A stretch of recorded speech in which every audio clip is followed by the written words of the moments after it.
ಹಾಸನಾಂಬ ದೇವಿ ದರ್ಶನದ ಎರಡನೇ ದಿನವಾದ ಇವತ್ತು ಸಾರ್ವಜನಿಕರು ತಮ್ಮ ಇಷ್ಟ ದೇವತೆಯ ದರ್ಶನವನ್ನು ಪಡೆದರು, ಪುನೀತರಾದರು. ಜಿಲ್ಲಾಡಳಿತ ಕೂಡ ಈ ಬಾರಿ ಹೊಸ ಪ್ರಯೋಗಗಳೊಂದಿಗೆ ಮೊದಲನೇ ದಿನ ಭಕ್ತರಿಗೆ ದರ್ಶನ ಒದಗಿಸುವುದರಲ್ಲಿ ಯಶಸ್ವಿಯಾಗಿದೆ. ಹಾಸನಾಂಬೆ ದರ್ಶನೋತ್ಸವಕ್ಕೆ ಇನ್ನೂ 13 ದಿನ ಬಾಕಿ ಇದೆ. ನಾಡಿನ ಶಕ್ತಿ ದೇವತೆ ಹಾಸನಾಂಬೆ ದೇವಿಯ ದರ್ಶನವನ್ನು ಸಾರ್ವಜನಿಕರು ಪಡೆದುಕೊಂಡಿದ್ದಾರೆ. ಮೊದಲನೇ ದಿನ ಯಶಸ್ವಿಯಾಗಿ ದರ್ಶನ ಕಾರ್ಯವನ್ನು ಜಿಲ್ಲಾಡಳಿತ ಮುಗಿಸಿದೆ. ಖುಷಿಯಿಂದ ದೇವಿಯ ದರ್ಶನವನ್ನು ಭಕ್ತರು ಪಡ್ಕೊಂಡಿದ್ದಾರೆ. ಮೊದಲ ದಿನ ಗೋಲ್ಡ್ ಕಾರ್ಡ್ ಶಿಷ್ಟಾಚಾರ ವ್ಯವಸ್ಥೆ ಸಕ್ಸಸ್ ಆಗಿದೆ. ನಾಡಿನ ಶಕ್ತಿ ದೇವತೆಗಳ ದೇವಾಲಯದಲ್ಲಿ ಒಂದಾಗಿರುವಂಥ ಹಾಸನಾಂಬೆ ದೇವಾಲಯದ ಗರ್ಭಗುಡಿ ಬಾಗಿಲು ನಿನ್ನೆ ವಿದ್ಯುಕ್ತವಾಗಿ ತೆರೆದಿದ್ದು, ಇವತ್ತು ಬೆಳಗ್ಗೆಯಿಂದ ಸಾರ್ವಜನಿಕರು ದೇವಿ ದರ್ಶನವನ್ನು ಪಡೆದಿದ್ದಾರೆ.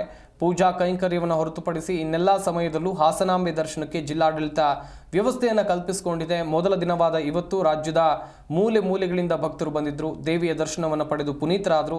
ಸರತಿ ಸಾಲಿನಲ್ಲೂ ಸರಾಗವಾಗಿ ದರ್ಶನವನ್ನು ಭಕ್ತರು ಪಡೆದಿದ್ದಾರೆ. ಇಷ್ಟಾರ್ಥಗಳಿಗಾಗಿ ಪ್ರಾರ್ಥನೆಯನ್ನು ಸಲ್ಲಿಸಿದ್ದಾರೆ. ಕಳೆದ ವರ್ಷ ಮಾಡಿಕೊಂಡಿದ್ದಂಥ ಹರಕೆಯನ್ನು ತೀರಿಸಿದರು. 1,000 ರೂಪಾಯಿ ಮತ್ತು 300 ರೂಪಾಯಿಗಳ ಟಿಕೆಟನ್ನು ಪಡೆದು ಭಕ್ತರು ದರ್ಶನವನ್ನು ಪಡೆದುಕೊಂಡಿದ್ದಾರೆ. ಇನ್ನು ಹಾಸನ ಜಿಲ್ಲಾಡಳಿತ ಈ ಬಾರಿ ಹೊಸ ಪ್ರಯೋಗಗಳನ್ನು ಮಾಡಿಕೊಂಡಿದೆ. ಜಿಲ್ಲಾ ಉಸ್ತುವಾರಿ ಸಚಿವ ಕೃಷ್ಣ ಬೈರೇಗೌಡ ನೇತೃತ್ವದಲ್ಲಿ ದರ್ಶನೋತ್ಸವ ನಡೀತಾ ಇದೆ. ಈ ಬಾರಿ ವಿವಿಐಪಿ ಹಾಗೆಯೇ ವಿಐಪಿ ಟಿಕೆಟ್ಗಳಿಗೆ ಮಾತ್ರ ಕೋಕನ್ನು ಕೊಟ್ಟಿದ್ದು, ಗಣ್ಯರನ್ನು ಮಾತ್ರ ಗುರುತಿಸಿ ಗೋಲ್ಡ್ ಕಾರ್ಡ್ ವಿತರಣೆಯನ್ನು ಮಾಡಲಾಗಿದೆ. ಪ್ರತಿದಿನ 1,000 ಪಾಸ್ ಮಾತ್ರ ನೀಡಲಾಗ್ತಾ ಇದ್ದು, ಇವತ್ತು ಕೂಡ ಗೋಲ್ಡ್ ಪಾಸ್ ಪಡೆದ ಗಣ್ಯರು 7 ರಿಂದ 10 ಗಂಟೆವರೆಗೆ ದರ್ಶನವನ್ನು ಪಡೆದರು. ಇನ್ನು ಈ ಬಗ್ಗೆ ಹಾಸನ ಉಸ್ತುವಾರಿ ಸಚಿವರಾಗಿರುವಂಥ ಕೃಷ್ಣ ಬೈರೇಗೌಡ ಮಾತನಾಡಿ, ಈ ವ್ಯವಸ್ಥೆಯನ್ನು ಯಾವುದೇ ಕಾರಣಕ್ಕೂ ಬದಲಾಯಿಸುವುದಿಲ್ಲ. ಸಾರ್ವಜನಿಕ ದರ್ಶನಕ್ಕೆ ಒತ್ತು ನೀಡೋದು ನಮ್ಮ ಉದ್ದೇಶ. ಕಾನೂನಿಗಿಂತ ಯಾರೂ ದೊಡ್ಡವರಲ್ಲ.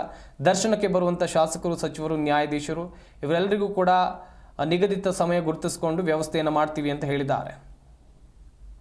ನಾನು ಇವತ್ತು ಬೆಳಿಗ್ಗೆಯಿಂದಾನೇ ಎಲ್ಲ ಕ್ಯೂಗಳು ಕೂಡ ವಿಸಿಟ್ ಮಾಡಿದ್ದೇನೆ. ದೇವಾಲಯದ ಒಳಗಡೆ ಮೂವ್ಮೆಂಟು, ಪ್ರಸಾದ ಕೌಂಟರು, ಹಾಗೆ ದೊನ್ನೆ ಪ್ರಸಾದ ಮತ್ತು ಲಾಡು ಪ್ರಸಾದ ಎಲ್ಲ ಕಡೆನೂ ಕೂಡ ವಿಸಿಟ್ ಮಾಡಿ ಸಾರ್ವಜನಿಕರ ಜೊತೆಗೂ ಕೂಡ ಮಾತಾಡಿ ಇನ್ನೂ ಇಲ್ಲೇ ಇದ್ದೇನೆ.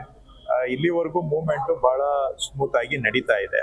ಹಿಂದಿನ ವರ್ಷಕ್ಕೆ ಹೋಲಿಕೆ ಮಾಡಿದ್ರೆ ಸಾಕಷ್ಟು ಬಹಳ ಫಾಸ್ಟ್ ಆಗಿ, ಹೋದ ವರ್ಷಕ್ಕೆ ಹೋಲಿಕೆ ಮಾಡಿದ್ರೆ ಬಹಳ ಫಾಸ್ಟ್ ಆಗಿ ಮೂವ್ ಆಗ್ತಾ ಇದೆ. ಆದ್ರೂ ಕೆಲವರು 2 ಗಂಟೆ ಆಯ್ತು, 3 ಗಂಟೆ ಆಯ್ತು ಅಂತ ಕೆಲವರು ಮಾತಾಡ್ತಾರೆ. ಆದ್ರೆ ನಾನು ಹೋದ ವರ್ಷಕ್ಕಿಂತ ಈ ಗೇಟ್ ಓಪನ್ ಆದಾಗ ಈಗ ಹೆಚ್ಚಿನ ಜನ ಬಂದಿದ್ದಾರೆ ಈ ವರ್ಷ. ಎಲ್ಲ ಅಂದಾಜುಗಳ ಪ್ರಕಾರವಾಗಿ ಆರಂಭದ ಗಳಿಗೆಯಲ್ಲೇ ಹೆಚ್ಚು ಜನ ಬರುವಂತಹದ್ದು ನಾನು ಹಿಂದೆ ಎಲ್ಲ ಹೋಗಿ ನೋಡಿದೆ. ನಾವೇನು ಧರ್ಮ ದರ್ಶನ ಇದೆ, ಆ ಧರ್ಮ ದರ್ಶನದಲ್ಲಿ ಆಲ್ರೆಡಿ ಒಂದು 20,000 ಜನ ಇದ್ದಾರೆ.